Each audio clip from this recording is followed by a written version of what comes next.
ಡ್ಯಾಂಡ್ರಫ್ನ ಕಡಿಮೆ ಮಾಡೋದು ಹೇಗೆ? ಮೊದಲನೇದಾಗಿ ಕರ್ಪೂರನ ಸ್ವಲ್ಪ ಕುಟ್ಬಿಟ್ಟು ಸ್ವಲ್ಪ ಬಿಸಿ ಮಾಡಿದಂತಹ ಕೊಬ್ಬರಿ ಎಣ್ಣೆಯಲ್ಲಿ ಮಿಕ್ಸ್ ಮಾಡಿಬಿಟ್ಟು ಅದನ್ನ ತಲೆಗೆ ಹಚ್ಕೊಂಡು ಒಂದು 20 ನಿಮಿಷ ಆದ್ಮೇಲೆ ಸ್ನಾನ ಮಾಡಬೇಕು.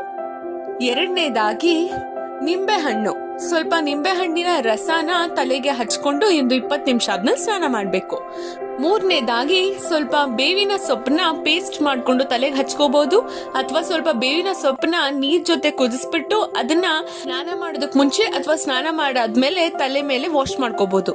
ನಾಲ್ಕನೇದಾಗಿ ಆಲೋವೆರಾ ಜೆಲ್ನ ಕೂಡ ತಲೆಗೆ ಹಚ್ಕೋಬಹುದು. ಪ್ಯೂರ್ ಆಲೋವೆರಾನ ಯೂಸ್ ಮಾಡೋದು ಬೆಟರ್. ಐದನೇದಾಗಿ ಮೊಸರನ್ನ ಕೂಡ ತಲೆಗೆ ಹಚ್ಕೊಂಡು ಒಂದು 20 ನಿಮಿಷ ಆದ್ಮೇಲೆ ಸ್ನಾನ ಮಾಡೋದು. ರಿಸಲ್ಟ್ಸ್ಗಾಗಿ ಇದ್ಯಾವ್ದ್ರಲ್ಲಾದ್ರೂ ಒಂದನ್ನ ವಾರಕ್ಕೆ 2 ಸರಿ, ಹಾಗೆ 2 ರಿಂದ 3 ವಾರ ಆದ್ರೂ ಕಂಟಿನ್ಯೂ ಮಾಡ್ಬೇಕು. ಫಾಲೋ ಮಾಡಿ, ಶೇರ್ ಮಾಡಿ.